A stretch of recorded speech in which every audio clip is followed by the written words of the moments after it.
Morning everyone, welcome back to the channel. I'm back here at Ciocca Kia in Ewing, New Jersey to take a look at a brand new 2023 Kia Sorento X-Line S. The X-Line is the Kia's off-road trim for the Sorento. Comes in three trims: the X-Line S, entry level, the X-Line EX, and then the X-Line SX Prestige, top of the line. All of them are all-wheel drive standard, so let's dig in. All right, the front end of the X-Line S. This is ebony black with black interior, Kia badge in the middle, tiger nose grille, flat black, lower portion of the grille, all functional. Lighting, we have LED headlights, LED daytime running lights, but we have standard bulbs in the turn signals, no fog lamps. Let me know what you think about that in the comments. All right, wheel and tire package on this Sorento X-Line S. We have an 18-inch wheel, all gloss black, standard brake and rotors. Tire size, we have a 235 on the width, 60 series sidewall, 18s, all four corners, all-wheel drive. Also, the X-Line is raised up an extra inch from the standard Sorento ride height, so you're looking at 8.2 inches of ground clearance if you go Sorento X-Line. All right, we got the full side profile from the left front quarter panel, all black, looking good. Same design as 2022, no change, but I think it's a very handsome looking mid-size 3-row SUV. As we move in closer, we are flat black around the wheel arches, which makes sense on an off-road trim. We have the X-Line badge in flat black with a little brushed aluminum accents. Color matched on the side view mirror with LED turn signals. We're color matched on the front and rear door handles. We have a left side fuel filler cap up top, color matched on the roof with the shark fin antenna and a panoramic sunroof, which is an option. All right, the rear end of the Sorento X-Line S.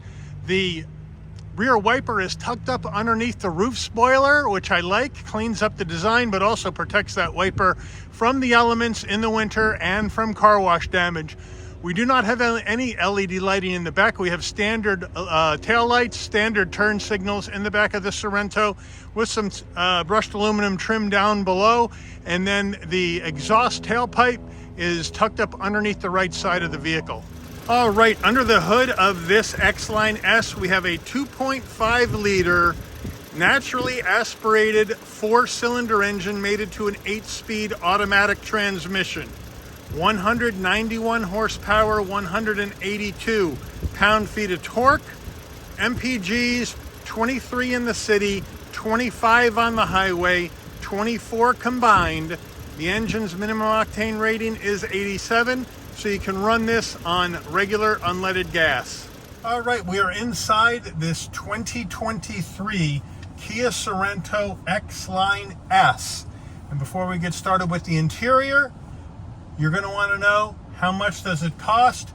Well, the way this X-Line S is optioned, the MSRP is $38,195.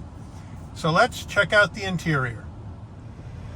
Footbox, nice large dead pedal brake and accelerator, all rubber finish. Not surprising in the X-Line S. We do have carpeted floor mats that are in the cargo area.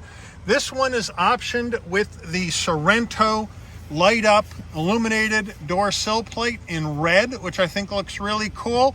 That's a $310 option for the Sorento X-Line S.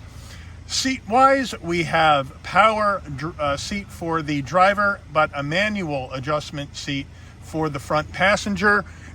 Again, black interior with the light gray cross stitch, looking very, very nice. Nice design in the Sorento. All right, door panel time, soft touch material up top, some open pore wood finish around the brushed aluminum door handle, looking nice. Flat black on the switchgear, a nice soft armrest with that nice light gray cross stitch, looking good. Dashboard, soft touch up top, more of that open pore wood finish with some silver trim, more soft touch material, and then a nice large glove box. All right, infotainment system time. We got the standard Kia 10.25 inch infotainment system with touchscreen capability, dual panel action, which I like. We have wired Apple CarPlay, wired Android Auto, driver profiles, all that stuff, so you can set up the Sorento how you would like. We go to reverse, backup camera, nice and clear with trajectory, and the backup sensors right here looking good. Nice job. As we move down, we have dual climate control action, which I like. As we move down further, we have, it looks like 3 USB-A's and a wireless charging pad, which is a nice touch. The 2022 X-Line S did not have the wireless charging. They've added that for the 2023 X-Line S. I think that was a good move.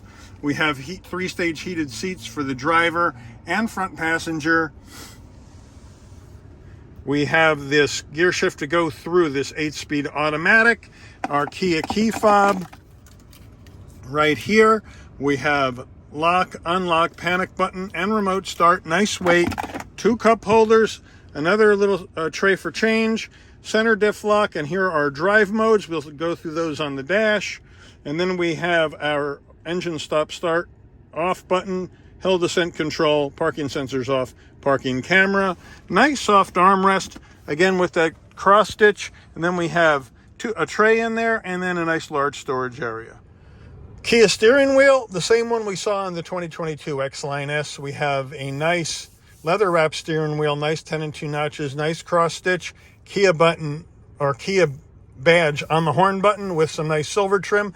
We have a little gloss black on the switchgear, but not too bad. Telephone and voice commands on the left, adaptive cruise control and safety suite controls on the right. A little gloss black spoke down here on the wheel. I would like to see that maybe a little silver instead. On the stalks, we have our controls for our headlights.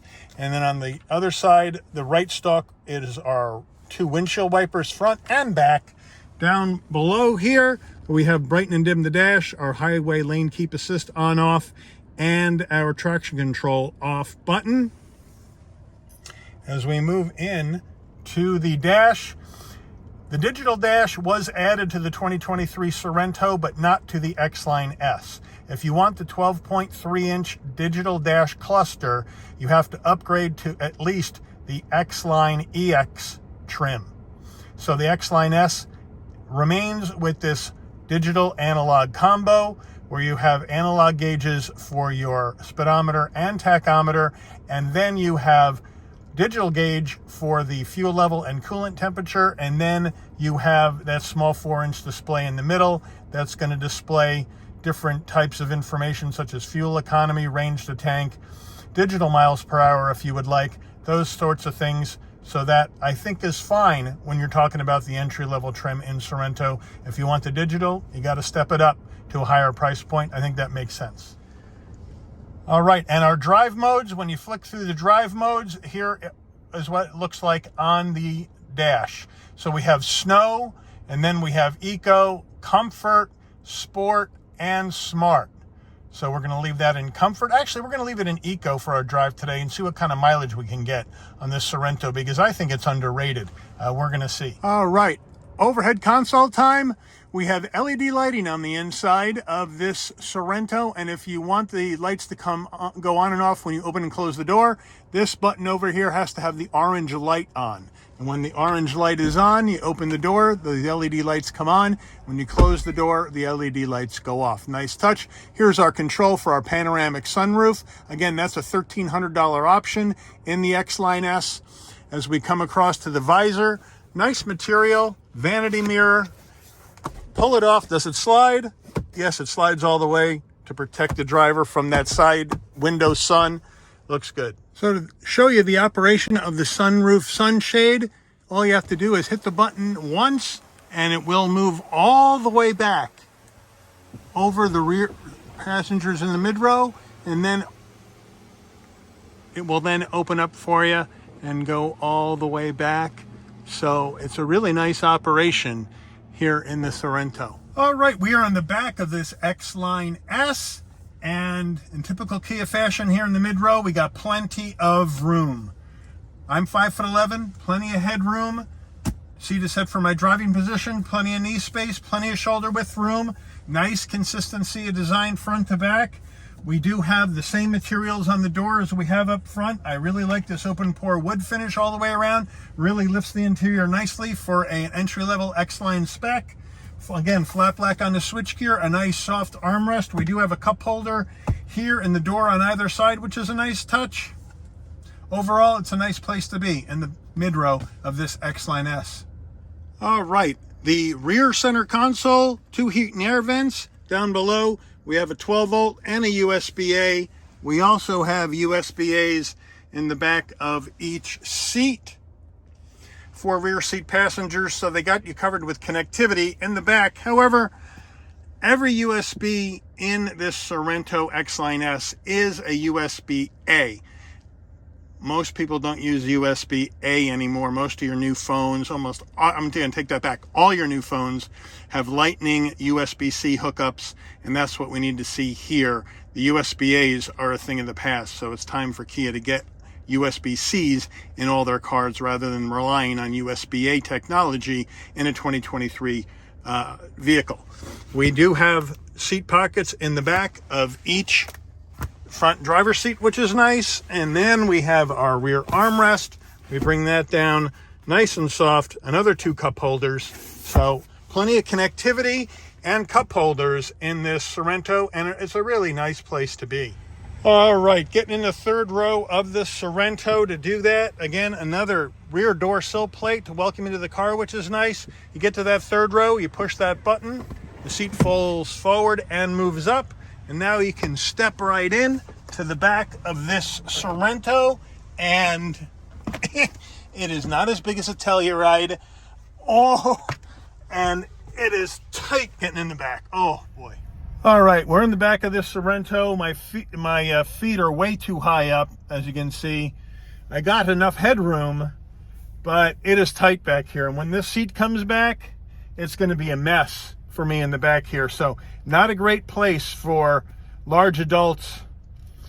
Better off with kids or small adults here in the back.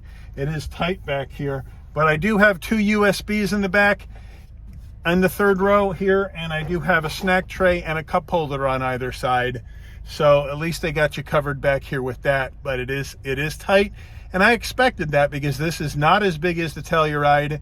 It doesn't have as much room, and you can really feel it here in the third row. All right, rear tailgate time in the Sorento. You cannot pop it from the key fob because there is no electric assist for the tailgate in the Sorento S trim. So you have to come to the back and you have to hit the button right underneath here. Now, in 2022, the Sorento name was spelled out right in here. It's no longer spelled out there. They've moved it over to a smaller font on the bottom left, excuse me, of the tailgate. So let me know what you like better, the big script underneath the license plate or the small one on the bottom left. But to get in here, you need to pop the liftgate button and you got to lift up. Now it's easy to get up, but it is manual. Third row up, you have some room, a little bit, obviously a lot tighter than the Telluride, but not bad. You can get some bags in here. You open this up and you are going to get a jack and another storage area down here, which is nice. And now to let the third row down, piece of cake, right? You pull these, the headrest falls down, and you just throw them down. Headrest falls down on the right side, and you just throw them down, and now you have much more room here in the back of the Sorento. You also have a 12 volt if you need power back here as well, and then you do have buttons to send that mid-row down. So if you want to put the mid-row down, you hit the right button and down it goes. You want to put the left one down, you hit the left button and down it goes. And now you have even more space for those really large items. So nice job. In the back, every one of these Kia SUVs has a good amount of space for its size, and the Sorento is no different. Nice job. All right, here's the window sticker for this 2023 Sorento X-Line S all-wheel drive. Feel free to pause the video, zoom in, see everything that's optioned into this car. And now, let's take it out for a spin.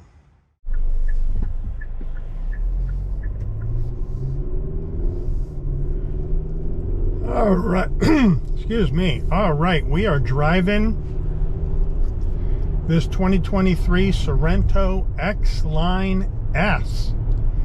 And this drives exactly the same as the 2022 we did a few months ago. No real changes. The power plant's the same. The transmission's the same. The suspension is damped very, very well. Really no issues there. I have plenty of visibility out the window, back glass, side glass, nice large rear view mirrors. You have all that cool safety suite that comes with these cars, which is obviously your blind spot monitoring, cross traffic alert, lane keep assist, road sign recognition, pre-collision alarm, and all those good things. So that's all set. It's all the same. The only no difference in the 22 to 23 that I see is the wireless charging pad that is now in the X-Line S for 2023. It wasn't there in 2022, which I think was a good move. Doesn't cost much to add a wireless charging pad to the car, and I think that's, and a lot of people love that wireless charging pad. So instead of just doing a boring drive around town, came up to Hopewell. This is the off-road trim, so I figured, why not bring it up to a road that is not all paved. Now in New Jersey, it's very, very difficult to find dirt roads. Most of your roads in New Jersey are paved. I would say 99% of them. But every once in a while you run into one that's partially paved, partially gravel. So we can give it a little bit of a try on this partially gravel road. Excuse me.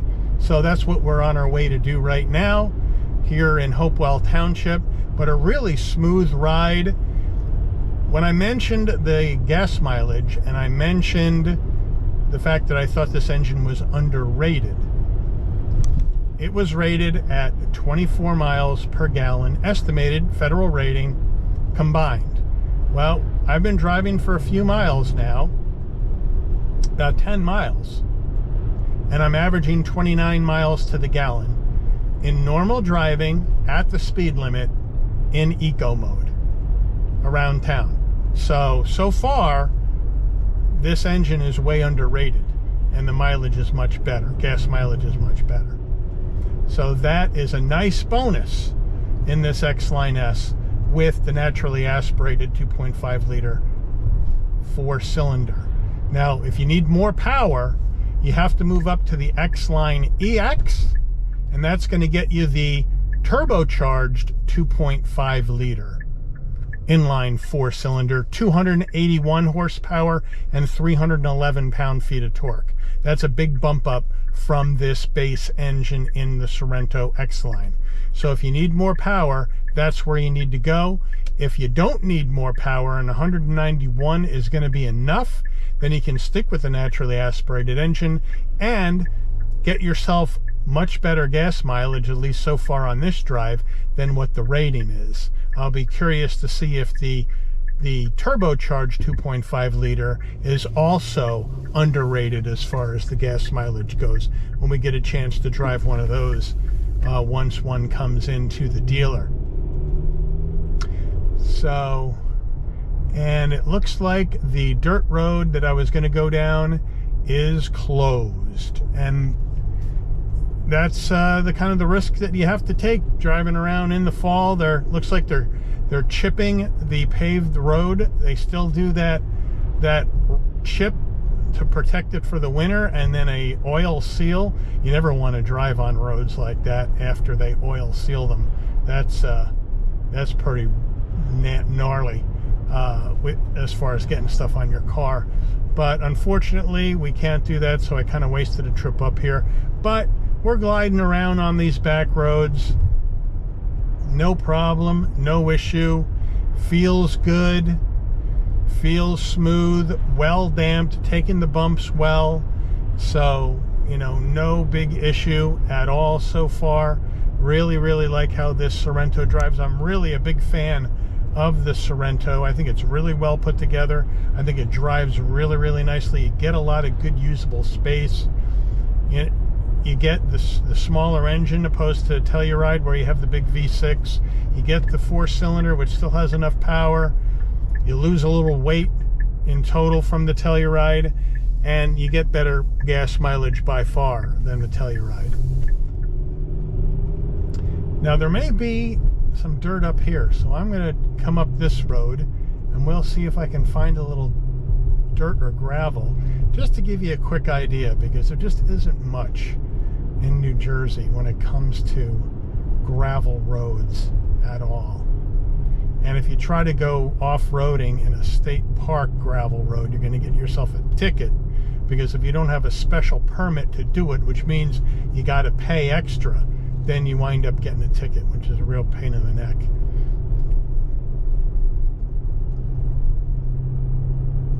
But a beautiful morning for November, even though it's cold. It's only about 37 degrees out.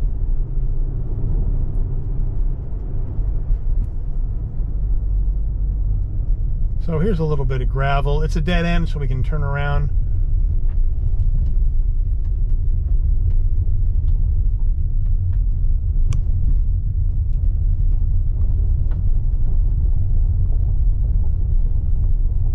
But nice and smooth. Obviously you feel some vibrations on the gravel road, but it's nice and smooth.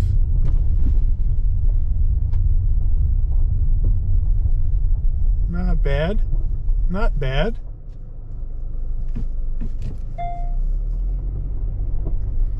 Now we're just going to back out of here because I don't have enough room to turn around, and I really don't want to pull in that gentleman's driveway. That might be a little bit off-putting. So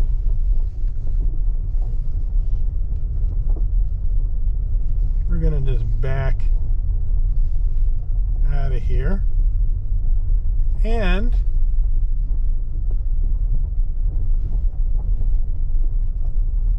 not looking too bad. We're just gonna back up, use that gentleman's end of that gentleman's driveway, and off we go. So, and that rear view camera was really nice and letting me back up on this gravel road. So that gives you a quick idea of what the road is like,